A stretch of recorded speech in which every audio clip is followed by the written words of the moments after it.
You're down at hive number 2. If you didn't catch the introduction video, please go back and watch that for a quick summary of the last thing that occurred with this hive, which was 3 weeks ago. So given the time frame, who knows what we're looking at today. I did pull a super from this hive about a week ago, and the reason I say that is because I left the queen excluder on, which I can now remove.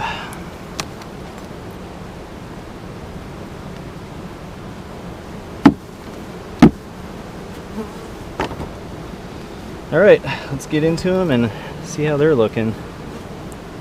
Seem pretty calm, which hopefully that is not me jinxing myself. Number 2, let's see, what happened there? 2, yeah, I think I moved a few frames, 2 actually, from this hive and put them into the hive right next to him, which is number 7. I said that in the intro as well, because number 7 was queenless.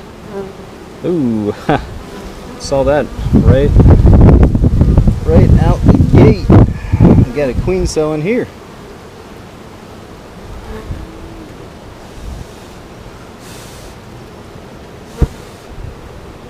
Okay, well, let me get my blue marker and mark that up real quick.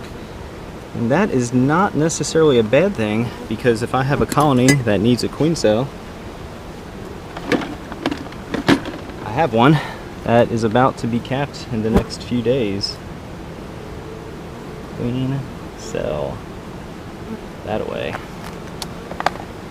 I've really enjoyed doing this year, marking the top bar of the frame with QC for queen cell. It's really helped me remember a lot easier which frames had queen cells. So I will set that aside, and might end up coming back to it if I need one. Shoot, this hive might need it, which is why they made it. Man, I hate to lose this queen. It's a nice brood. Both sides, very nice.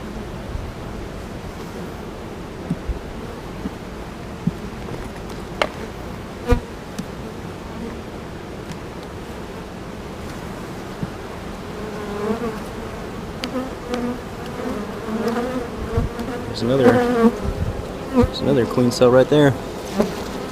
The reason I say that, I don't think this will come up on camera, but you can see it has a larva in it. So again, let me mark that.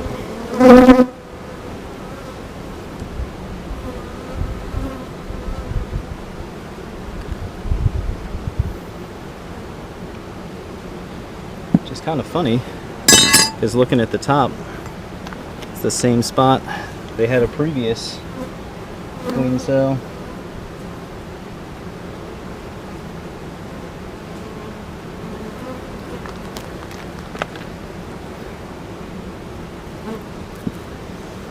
I am checking for eggs like usual. So far I have not noticed any. They do have a lot of uncapped pupated larvae on this frame surrounding the capped area. And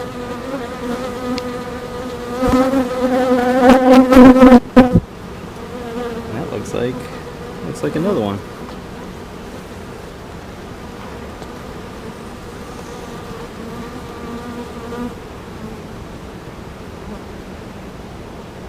Yeah. It's a pretty funky looking queen cell there.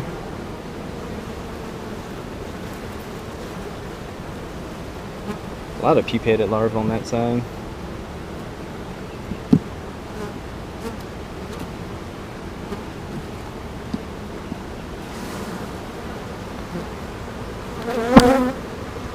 A lot of pupated larvae on this side too, or on this frame.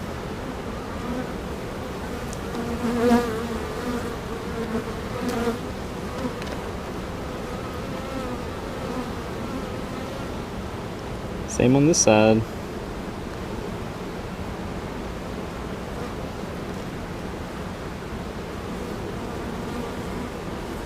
Well, at least I know hive number 2 has at least 2 queen cells on 2 different frames I can use if I need them. And there's the queen right there. And she is not marked. And I think I tried to mark her last time. But I was having some problems with the queen catcher here. And I just didn't want to run the risk of damaging her after I killed a queen on a previous hive.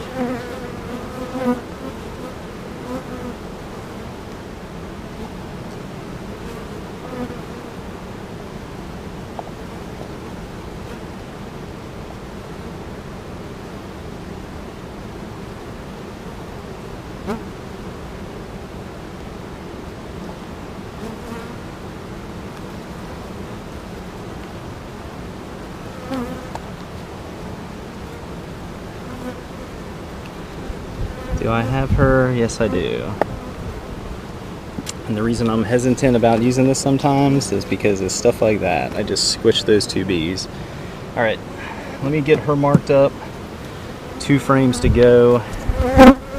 And then basically just have to make a decision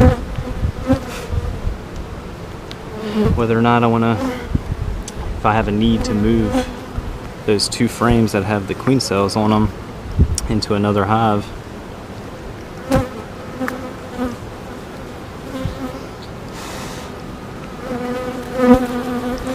I think I tried to mark her last time, like I said, but I was really hesitant to do so because I ended up killing a queen in another colony.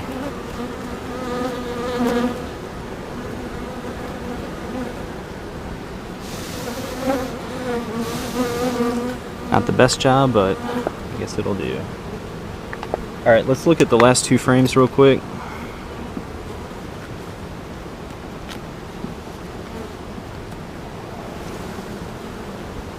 I think they just need more space, really, because there is a lot of bees in here. Some nice looking brood. It's just a lot of bees. No queen cell on that one.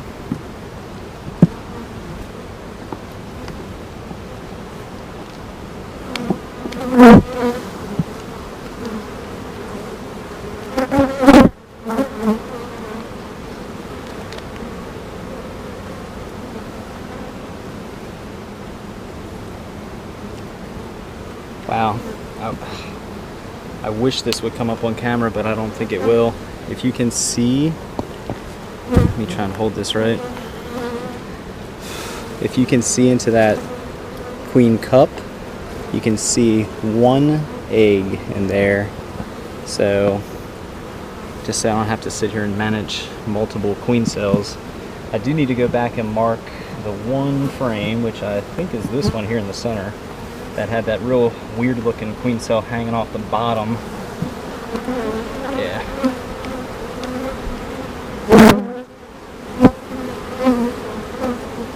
Yeah, so that one there on the end. Let me just mark that frame. And then if I have a hive, that needs a queen cell because they're queenless, I can come back and move a few frames around.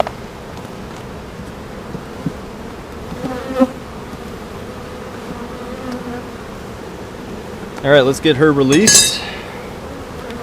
It's always fun to watch. All right, here we go. Hive number 2 now has a marked queen. And there she goes. Okay.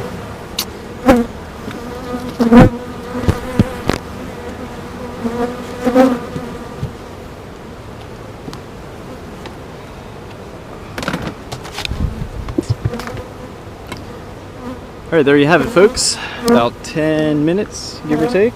Hive number 2, queen right. Found the queen and marked her this time. Exercised a little more patience with the one-handed queen catcher. If you haven't watched that video, check it out. It was hive number 5 from about a month and a half ago. Just moving too fast with the queen catcher and ended up squishing the queen, which ultimately led to her death and the hive soon after became queenless. So that's on my agenda today, is to determine whether or not they are queen right. So I'm hoping they should be, because it's been 3 weeks since the last inspection. But if they are not, now that I know I have 2 frames in hive number 2 that have queen cells, I'll move 2 of those frames, or both of those frames, over to hive number 5. But yeah, hive number 2 looks great. I could probably add a box to them because it looks like they need more space, but for now the single deep will just have to do. Hey, thanks for watching, everybody. Cole's Farm here in Jacksonville, North Carolina. It is a hot one. I'm not too sure how much longer I'm going to be out here.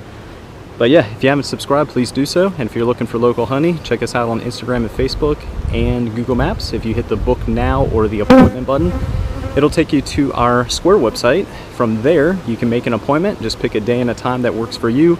You can book up to a week in advance, and I think we have honey sales or appointments available for about 12 hours a day, from like 9 a.m. to 9 p.m. But yeah, just pick a day and a time that works for you. You pay through the site, and we'll leave the honey on our front porch for easy pickup. All right, that does it for the 6th inspection of the year for hive number 2. Thanks for watching, everybody.